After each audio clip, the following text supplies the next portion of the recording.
සුබ දවසක් කාලා හැම දිනෙකටම. ඉතින් ඔයාලට මතක ඇති අපි C# වල තියෙන ඔපරේටර්ස් ගැන තමයි සාකච්ඡා කරමින් ඉන්නේ. අපි මේ වෙනකොට කතා කරලා තියෙනවා arithmetic, assignment, ඒ වගේම comparison කියන ඔපරේටර්ස් වර්ග 3 ගැන. ඉතින් අද අපි කතා කරන්න යනවා logical operators ගැන. ඉතින් මේක තමයි C# වල තියෙන අවසාන ඔපරේටර්ස් වර්ගය. හරි. එහෙනම් අපි යමු මොනවද මේ logical operators කියලා බලන්න. මෙතන තියෙනවා ඔපරේටර්ස් වර්ග 3ක්. එකක් තමයි logical and, අනිත් එක logical or, අනිත් එක තමයි logical not. and or not කියලා logical operators 3ක් ගැන අපි සාකච්ඡා කරන්න යනවා. හරි, අපි එහෙනම් බලමු කොහොමද මේවා කෝඩ් එක ඇතුළේදී සරල උදාහරණයක් අරගෙන අපි මේක ප්‍රැක්ටිස් කරන්න කියලා. හරි, මම කෝඩ් එකට ඇවිල්ලා තිනවා. මම කෝඩ් එකේදී මුලින්ම මේ එක්සැම්පල් එක ඔයාලට කියලා දෙන්න මට අවශ්‍ය වෙනවා variables දෙකක්. ඉතින් මම int type එකේ x කියලා variable එකකුත් මම ඒකට 10 කියලා assign කරනවා. int y කියලා variable එකකුත් මම ඒකට 5යි කියලා assign කරනවා. දැන් ඔන්න මම variable දෙකක් හදාගත්තා. ඊට පස්සේ මම console right line එකක් දාගන්නවා. මොකද අපිට මේකේ output එක බලන්න ඕනේ නිසා. හරි, මේ විදිහට right line එක ඇතුලේ මම කරන්න යනවා මෙන්න මේ වගේ දෙයක්. ඔයාලට මතක ඇති අපි කතා කරා comparison operators ගැන.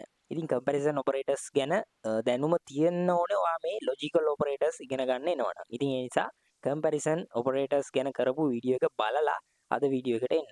ඉතින් අද මම කරන්න යනවා මේ වගේ දෙයක්. මම මුලින්ම x විශාලයි කියනවා මෙන්න මේ විදිහට y ට. x විශාලයි y ට වඩා. ඉතින් එතකොට මෙතනින් එන output එක ඔයා ඔළුවේ තියාගන්න ඕනේ. මෙතනින් එන output එක තමයි true කියන එක. ඉතින් ඊට පස්සේ මම මෙතන එක ස්පේස් එකක් තියලා මේ විදිහට and mark දෙකක් දාගන්නවා. මේක තමයි and operator එක. අපි මේ විදිහට තමයි and operator එක කෝඩ් එකේදී use කරන්නේ. ඊට පස්සේ මම තව statement එකක් දාගන්නවා මේ විදිහට y කුඩයි x ට වඩා. මෙන්න මේ විදිහට y කුඩයි x ට වඩා. දැන් එතකොට මෙතනින් එන output එකත් true තමයි එන්නේ. මේ දෙකම එන්නේ true. හරි. මම මේකෙන් වෙන දේ පැහැදිලි කරන්න කලින් මම මේක සේව් කරලා output එක අරන් පෙන්නන්නම්. මෙතනදී ඔයාලට බලා ගන්න පුළුවන් true කියලා output එනවා. හරි. මම මේක close කරගන්නම්. මෙතනින් කියවෙන්නේ and operator එකේදී කියවෙන්නේ අපි දෙන ආදානයන් දෙකම සත්‍ය වුණොත් එයා සත්‍යයි කියලා එළියට දෙනවා. මේ දෙන ආදානයන් වලින් එකක් හරි අසත්‍ය වුණොත්, ඒ කියන්නේ එකක් හරි false වුණොත් මොකද කරන්න කියලා අපි පොඩ්ඩක් බලමු. මම මෙතන මේක වරද්දනවා y විශාලයි කියලා. දැන් එතකොට එකක් true අනිත් එක false. සේව් කරා. අපි බලමු output එක. අන්න ඔයාලට බලා ගන්න පුළුවන් false කියලා output එනවා. දැන් ඔයාලට තේරෙනවා මේකෙන් මොකද්ද වෙන්නේ කියලා. ඉතින් මේකෙදි අපි දෙන ආදානයන් එකක් හරි අසත්‍ය වුණොත් මෙයා අසත්‍යයි කියලා එළියට දෙනවා. ඉතින් අපිට සත්‍යයි කියලා එළියට ගන්න ඕන නම් මේ ආදානයන් දෙකම සත්‍ය විදිහට දෙන්න ඕනේ. ඉතින් මේකට අපි කියනවා and operator එක කියලා. හරි. ඊළඟ operator එක ගැන අපි එහෙනම් සාකච්ඡා කරන්න යන්. මම මේ විදිහට console.writeline මේක ඇතුලේ මම උඩ use කරපු උදාහරණෙම use කරනවා මේ විදිහට x විශාලයි y ට වඩා. ඊට පස්සේ ස්පේස් එකක් තියලා මෙන්න මේ විදිහේ සිම්බල් එකක් මම පාවිච්චි කරනවා. මේක තමයි අපි O operator එක කෝඩ් එක ඇතුලේ use කරන විදිහ. හරි. ඊට පස්සේ මම ආයෙමත් y කුඩයි x ට වඩා මෙන්න මේ විදිහට පාවිච්චි කරනවා. ඊට පස්සේ දැන් මෙතනින් එන output එකත් true, මෙතනින් එන output එකත් true. දැන් මම මේක save කරනවා. output එක බලමු.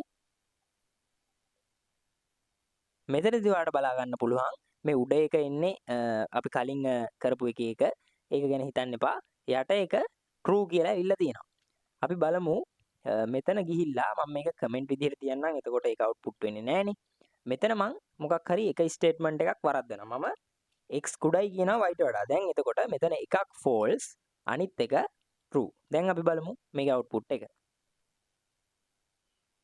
හරි, මෙතනදී ඔයාලට true කියලා බලා ගන්න පුළුවන්.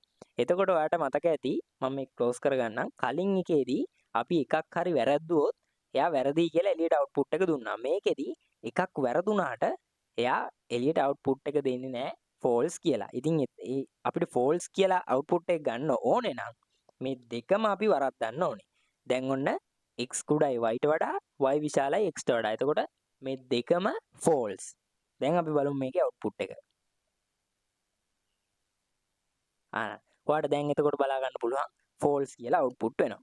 හරි. එතකොට operators වර්ග දෙකයි. අපි මේකට කියනවා o operator එක කියලා. හරි. ඊට පස්සේ මම මේකත් comment විදිහට තියන්නම්. අපි යනවා ඊළඟ ගැන කතා කරන්න. ඒකටත් console right line එකක් අවශ්‍ය වෙනවා.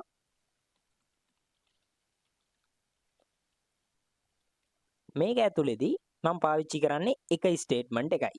ඉතින් මම කියන්න ඕනේ කලින් ඔපරේටර්ස් දෙකේදී අපිට ස්ටේට්මන්ට් දෙකකට වඩා පාවිච්චි කරන්න පුළුවන්. මම ඔයාලට එකපාර තේරුම් ගන්න පහසු වෙන්න ඕන නිසා තමයි ස්ටේට්මන්ට් දෙකක් ගත්තේ. මේකෙදි මම එක ස්ටේට්මන්ට් එකක් යූස් කරනවා.